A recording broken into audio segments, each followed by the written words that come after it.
The handbag market is changing, and so far this year, Coach is kicking Louis Vuitton's butt in sales. And it's not just them. Masstige brands like Coach are outperforming luxury brands overall. In this video, we'll talk about why. We'll talk about what luxury brands have done wrong and what Coach has done right. And at the end, we'll talk a little bit about fast fashion. What do you think is going on with them? Are they doing well right now, or are sales slagging? And whatever your answer, why? So stay tuned. Welcome, I'm Autumn Beckman, and I'm here to help you live your most luxurious life within your budget. I post new videos on Tuesdays, Thursdays, and Saturdays, so please make sure you're subscribed so you don't miss any of those, and so you don't miss my daily community posts, where I share the best sales of the day and fabulous handbags that I find. Also, don't miss my website, autumnbeckman.com/shop.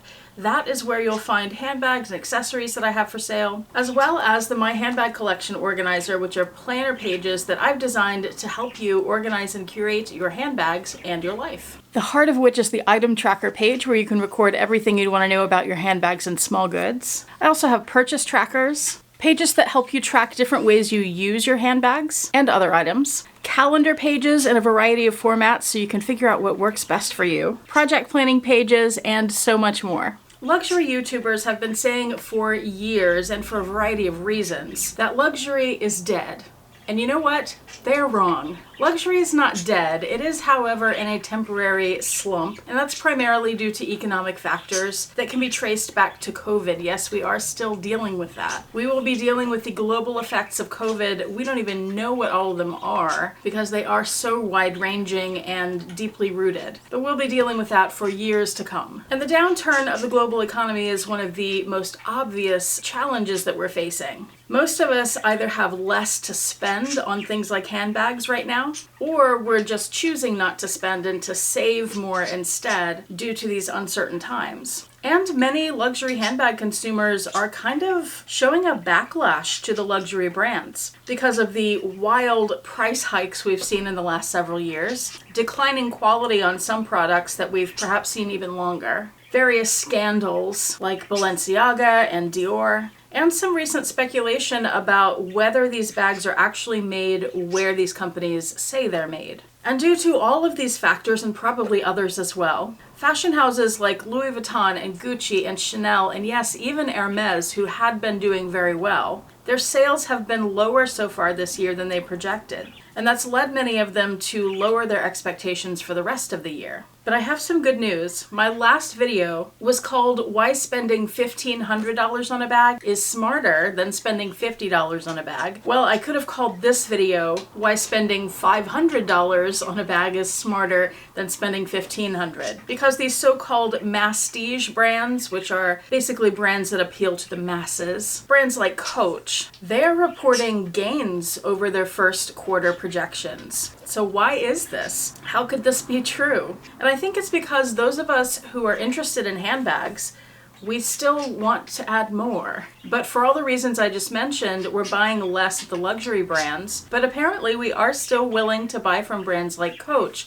which give us great quality and great design, but at much more affordable price points. In fact, Tapestry, who's the conglomerate brand that owns Coach and Kate Spade and Stuart Weitzman, they have raised their forecast for 2025 sales at least 3 times this year. Capri Holdings, which owns Michael Kors, they have also performed above expectations, as has Ralph Lauren. So let's take a look at what is making Coach particularly popular right now. What else is driving customers to Coach besides people jumping ship from the luxury brands? I was already working on a video about this, and then the other day I was scrolling through Facebook, and in one of the Facebook groups there was a question that someone posed about why everybody in the group thinks that Coach has done so well lately. Why have they had so much recent success? Why are they having a moment? Well, I would first clarify, as somebody who's been researching Coach for a while now, that they're not just having a moment. This has been going on for a while. For me, I got back into Coach in 2019 when they released the Cassie bag,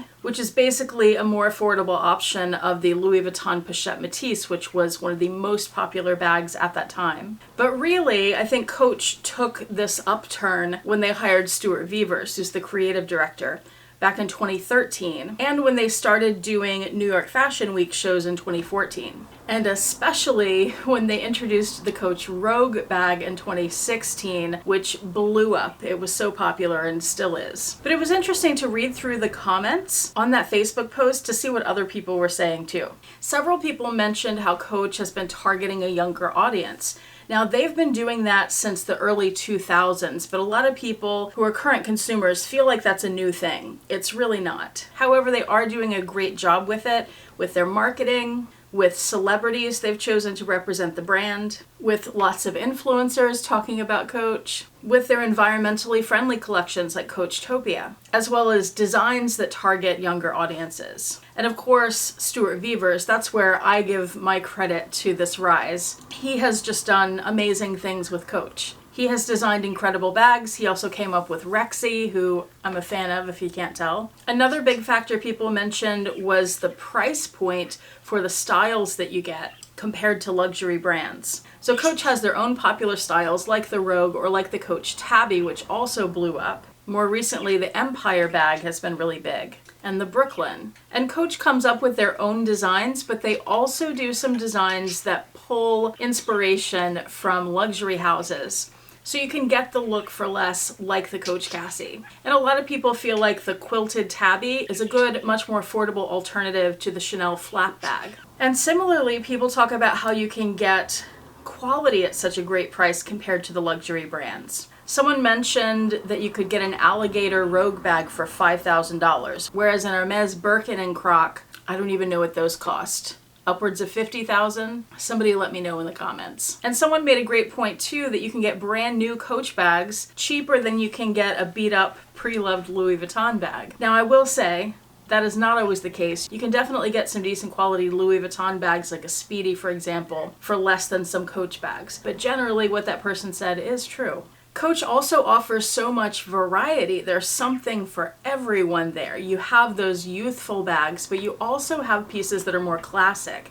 And I see a lot of people in the comment sections on various Coach discussion places. And they'll complain about how Coach is going in this direction that's so youthful and they hate the bags that they're doing. And as I've researched people's reactions and comments to different things that Coach has released in the past, let's say 10 years. I've seen those comments over and over again throughout that entire span of time, so this is not a new thing. And somehow it seems like the people who complain about the youthful stuff overlook that Coach also offers more classic pieces. They offer a wide variety. And someone else in this discussion also pointed out that they got back into Coach because of the Preloved line. So I mentioned Coachtopia earlier, which is environmentally friendly, but a few years ago Coach started restoring bags, like buying them back from people and restoring, and also upcrafting. And with the upcrafted bags you can get a one-of-a-kind bag. And that's pretty cool. And of course, there's the option of buying Coach Preloved as well. And there's certainly been a resurgence of that in the last few years. But for the purposes of this video, since we're talking about 2025 sales, that would be kind of a separate topic. But let's go to fast fashion for a second.